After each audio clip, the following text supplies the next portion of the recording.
आजकल हमारे बच्चे पढ़ना भूल रहे हैं, देखना शुरू कर रहे हैं, लेकिन उस बियाबान अंधेरे में यदि देवदत्त देव की 2 किताबें एक साथ आती है तो निश्चित रूप से बहुत बधाई के पात्र हैं। मैं चाहता हूं कि एक बार फिर से हम देवदत्त देव के लिए तालियां बजाएं।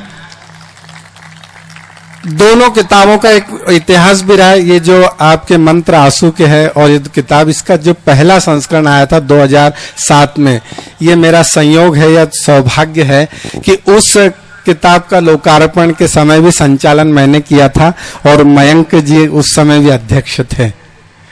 मैं चाहूंगा कि इनका तीसरा संस्करण आए और मयंक जी फिर से अध्यक्षता करें और मैं संचालन करूं।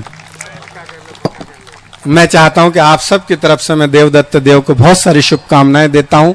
मैं ये कह रहा था कि एक लेखक किस दौर से इसको लिखता है, तो एक आत्मकथ्य के रूप में हम देवदत्त देव जी के विचार सुने, लेकिन उसके पहले मैं चाहता हूं कि आदरणीय प्रमोद तिवारी जी जो है हमारे सबके वरिष्ठ कवि हैं, हम सब ने उनके साथ सीखा है, उनके साथ में रहकर लिखना पढ़ना बोलना हम सीख रहे, आज भी उसी दौर में है।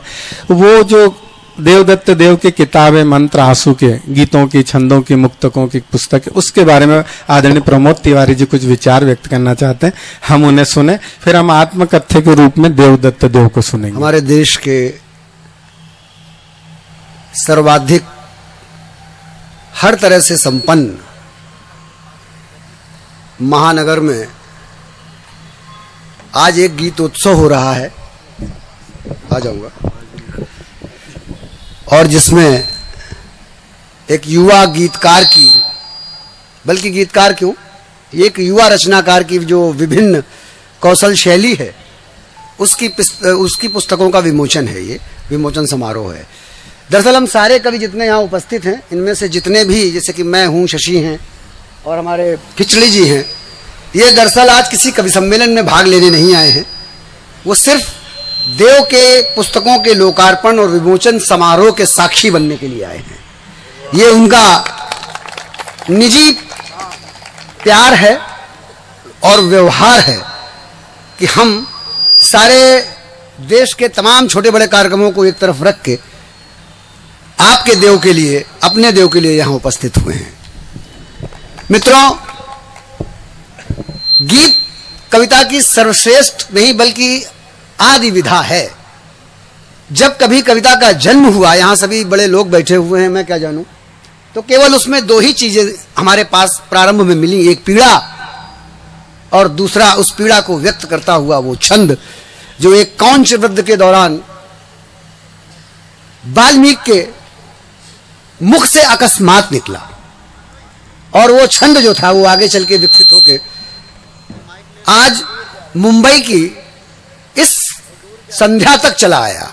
कविता की इतनी लंबी यात्रा हो गई। इस यात्रा का एक यात्री देव जो आपके बीच का है, ये बड़ी हिम्मत की बात है कि जब कविता के मंचों पर गीत ही सर्वाधिक उपेक्षित, सर्वाधिक कठिन और सर्वाधिक समर्पण और त्याग मांगने वाली विधा है, आपने उसको चुना।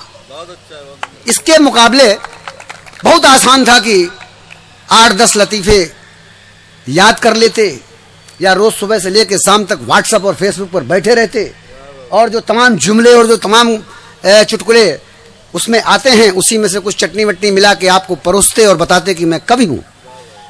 बड़ा आसान था, क्योंकि आप लोग को मैं एक संदर्भ बता दूं, मुझे ये घनघोर निराशा है कि इतने समृद्ध शहर में अगर कोई चीज नहीं संभल के आ पाई, नहीं संभाल पाया ये मुंबई, तो वो शायद कविता है, वो शायद कविता है।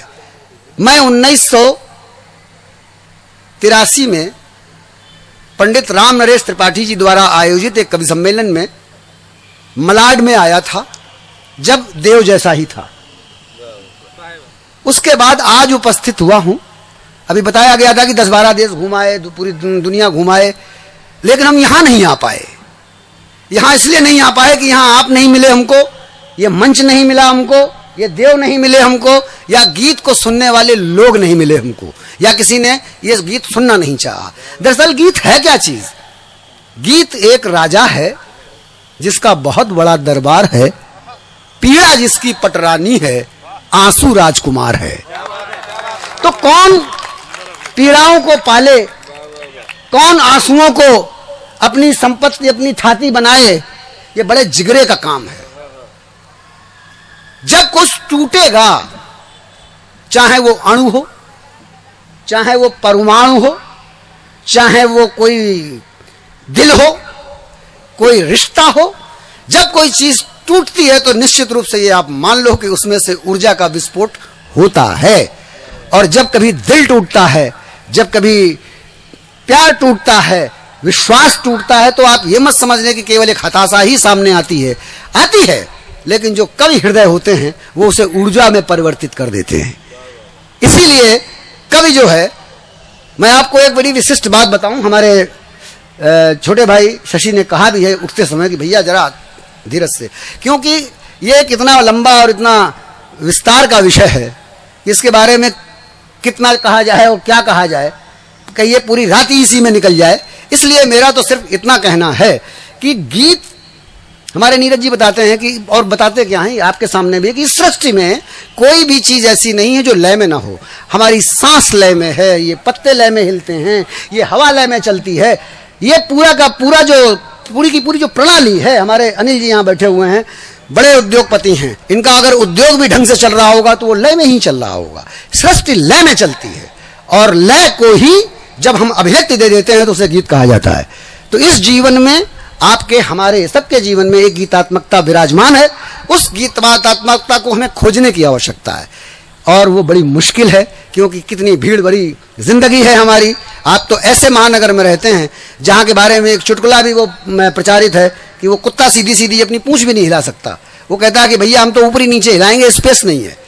तो इन स्थितियों में रह के अगर कोई रचनाकार, युवा रचनाकार इतने कठिन विषय को, इतनी कठिन विधा को आत्मसात करता है, मैंने किताब पलटी है, निश्चित रूप से जो युवा रचनाकार है वो युवा ही होगा, उसकी भावुकता भी युवा ही होगी। जो युवा रचनाकार है उसकी रचनाओं से उसकी उम्र का, उसके अनुभव का सीधा संबंध भी होगा। और जब युवा का उसके अनुभव से और उसके भोगे हुए यथार्थ से, उसके जीवन से अगर संबंध सीधा जुड़ता है तो वो बात उसकी अभिव्यक्ति में झलकेगी। कहने का मतलब है, जब उम्र कच्ची, भावना का जो वेग है वो कच्चा, रचनाकार ताल ठोंक के मैदान में अगर आ गया है, और अगर अब वो भी अभी कच्चा है, तो हमें भी बहुत ही उदार मन से उसके इस प्रयास को और उसकी इस कोशिश को प्रोत्साहित करना है, क्योंकि कल जो है वही आज बनना है और वही भविष्य बनना है। ये आप समझ लीजिए। कोई भी व्यक्ति जब पहले पायदान पर चढ़ेगा, फिर दूसरा पायदान मिलेगा, फिर तीसरा पायदान मिलेगा। ऐसा तो कोई है ही नहीं कि जो सीधे सीधे छत पर ही विराजमान हो जाए। ये कहना मेरा देव से है, तुम हताश मत होना। कहां गए? तुम हताश मत होना। निश्चित रूप से तुमको मंचों पर सफलता देर से मिलेगी, क्योंकि तुम गीतकार हो। और तुमको अगर परसों स्टार बनना हो तो कल मेरे पास आना ना, मैं तुमको बताऊंगा, तुम वो काम करने लगना, तुम परसों स्टार बन जाओगे। कितना आसान है। आज मेरी उम्र 58 बरस की है, मैंने 30-35 बरस इंतजार किया, बल्कि इंतजार भी नहीं किया, साधे बैठे रहे, तब मुंबई आए कि नहीं आए, आए कि नहीं आए, इंतजार करना पड़ा। गीत साधने से आएगा, गीत साधने से आएगा, और साधने से साधना का सीधा सा, साधने का मतलब है साधना। और जब आप साधेंगे तो साधना करेंगे, उसी से सिद्धि है, सिद्धि को ही प्राप्ति कहते हैं। तो बिना साधना के सिद्धि होती नहीं है। इसलिए मित्र, गीत सिद्धि अगर है तो उसके पूर्व एक साधना है। इसलिए तुमने जो यात्रा शुरू की है, उस यात्रा में कभी नहीं देखना है। मैं शशि भैया, मैं 4 पंक्तियां बताता हूं, यहीं से अपना पूरा जो मेरा कहने का जो मन है उसको मैं विराम दूंगा, ताकि कवि सम्मेलन आगे बढ़े। ये आप जान लीजिए, कवि को मिलता क्या है। अब आप लोगों के, मेरा छोटा अनुज है, छोटा भाई है कुमार, उसने कविता के अंदर वो ग्लैमर पैदा कर दिया जो हमें लगता है फिल्मी दुनिया के लोगों के पास नहीं होगा, ठीक है ना। लेकिन कविता का रिटर्न क्या है और कविता को मिलता क्या है, उसके लिए 4 पंक्तियां हमारे कानपुर के बगल में उन्नाव के खेतों में हल चलाते हुए एक किसान की पंक्तियां मैं निवेदित कर रहा हूं, रजनीश जी की। केवल 4 पंक्तियां।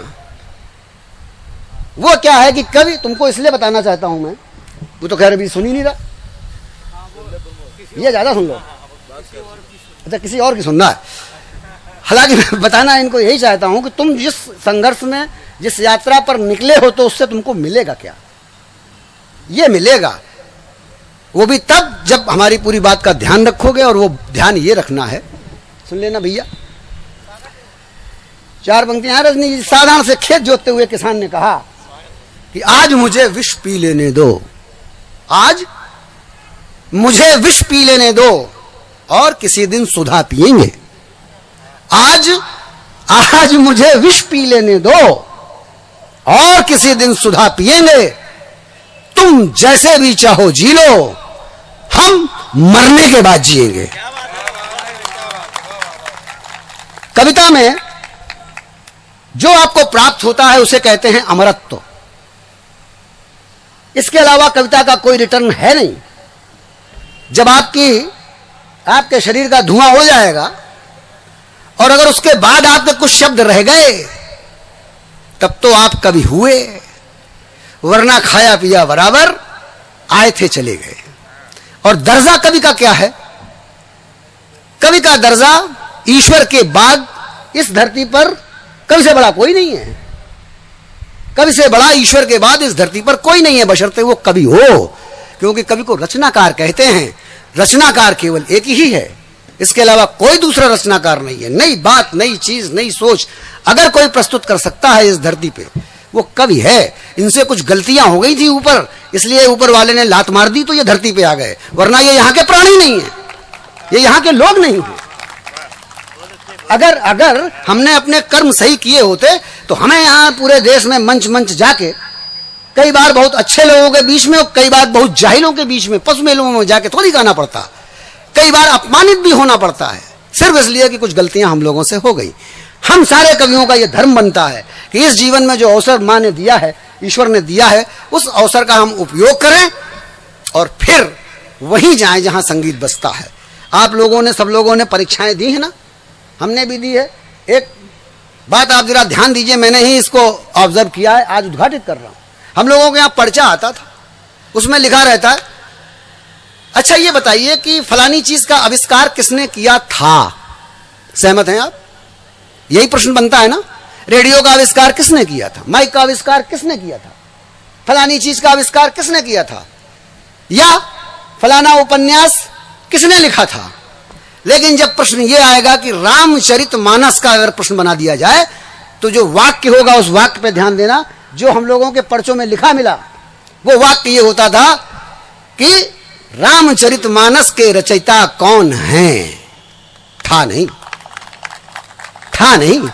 सब लोगों ने परीक्षाएं दी होंगी। किसी भी कवि के बारे में जब पूछा जाता है तो कभी भी उसके अंतिम में जो शब्द लगता है, क्रिया लगती है, और वो लगती है हमेशा प्रेजेंट टेंस की। इसलिए क्योंकि कवि भी अक्षुण है, उसकी भावनाओं के बाद जब अभिव्यक्ति मिल जाती है, हम जो गाएंगे जो आपके कंठ तक जाएगा, फिर जब आप अपने घर में गुनगुनाएंगे तो वो आपके गुनगुनाते हुए अभी आपके बच्चे के कंठ में जाएगा। कविता और गीत यूं पीढ़ियां पार करता है, इसलिए ये कभी भी मरता नहीं। और जो कविता मर जाए इसका मतलब ये है कि वो कविता थी नहीं। तो मैं समझता हूं कि आपने जो ये आज शुभारंभ किया है, निरंतरता जो है वही शाश्वत सत्य है, निरंतरता ही जो है वही मंजिल है और वही लक्ष्य है। इसके अलावा कविता में यदि आप सोचें कि हमें वहां पहुंचना है, कविता के लिए पहुंचने के लिए कहीं नहीं, अगर कहीं पहुंचना है तो आप लोगों के बीच में इसी मंच पर पहुंचना है, बस श्रोताओं के बीच में पहुंचना है। तो दोस्तों, मैं पूरे मन से अपने देव जी को यहाँ से आशीर्वाद भी देता हूँ और उनसे ये भी कहता हूँ कि वो अपने से वरिष्ठ जो गीतकार हैं, छंदकार हैं और कविता के शास्त्री लोग हैं, उनकी संगत करें। और उस संगत से ही मिलेगा, आप कोई पाठशाला है नहीं। और वैसे भी दुनिया में अनुभव से और देशाटन से और संगत से, तीन ही चीज़ों से ज्ञान आता है। किताबी ज्ञान तो कुछ है नहीं, उसका कोई मतलब भी नहीं होता, वो सूचनाएं होती हैं जो आपको याद हो जाती हैं। इसलिए मित्रों, यहाँ पर जितने लोग भी उपस्थित हैं, विशेष रूप से हमारे चतुर्वेदी जी, अनिल जी, मैं और अपने मयंक जी, ये तीन लोगों को मैंने इतनी देर में, मैं दरअसल दैनिक जागरण अखबार का संपादक भी रहा हूँ, तो मैं बहुत जल्दी जान जाता हूँ कि और जानने की कोशिश करता हूँ कि जो रस तत्व है वो कहाँ कहाँ है, जल तत्व जो है वो कहाँ कहाँ है, पत्ता तत्व जो है वो कहाँ कहाँ है। तो मैं विशेष रूप से अनिल जी, मयंक जी और हमारे चतुर्वेदी जी, इन तीनों लोगों से हमारी नहीं, श्रीमाली जी हमारे कोटे में आते हैं, वो तो हमारे हिस्से के हैं। हमारा इनसे विशेष रूप से ये निवेदन है, इस बच्चे पर अपना आशीर्वाद, अपना सहयोग बनाए रखें, ताकि हमारे जैसे लोग, शशिकांत जैसे लोग, श्रीमाली जैसे लोग इस बंबई में आके आपको गीत की मधुर धारा से रसाबोर भी कर सकें, और फिर एक दिन ऐसा आए कि हमारा देव ही आपके लिए काफी हो जाए और हमको टेलीफोन पर यह बता दे कि कार्यक्रम बहुत अच्छा और बहुत शानदार संपन्न हुआ। दादा धन्यवाद।